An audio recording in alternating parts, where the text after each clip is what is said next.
Adolf Hitler दुनिया का सबसे बड़ा खलनायक।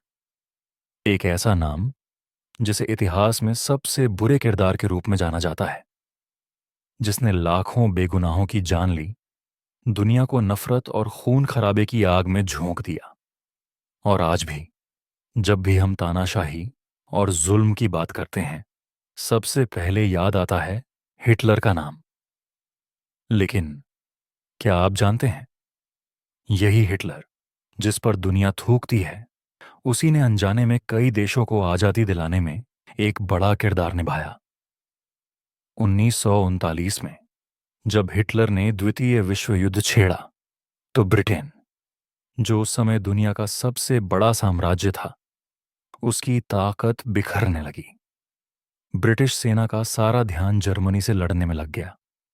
उसकी आर्थिक हालत खराब हो गई और उसके बस में नहीं रहा कि वो अपनी कॉलोनियों पर कड़ा शासन कर सके। यही मौका था जब भारत में आजादी की ज्वाला और तेजी से भड़की। भगत सिंह जैसे क्रांतिकारी, सुभाष चंद्र बोस जैसे नेता अंग्रेजों की कमजोरी को पहचान चुके थे। नेताजी ने तो आजाद हिंद फौज बनाकर अंग्रेजों को सीधी चुनौती भी दे डाली। दोस्तों, ये सिर्फ भारत की कहानी नहीं थी। इसी दौर में दुनिया के कई देश, जैसे इंडोनेशिया, मलेशिया, वियतनाम, बर्मा, आज का म्यांमार और कई अफ्रीकी देश भी अंग्रेज, फ्रांसीसी और डच साम्राज्य से लड़कर आजाद हुए। और इसकी एक बड़ी वजह थी हिटलर का यूरोप में मचाया गया तांडव। तो क्या हिटलर कोई नायक था? नहीं। क्या उसके जुल्म सही थे? बिल्कुल नहीं। लेकिन इतिहास ये भी नहीं झुठला सकता कि उसके कारण उपनिवेशों की जंजीरें हिलीं और हम सब ने आजादी की हवा में सांस ली। हमें अपने सच्चे नायकों को सलाम करना चाहिए।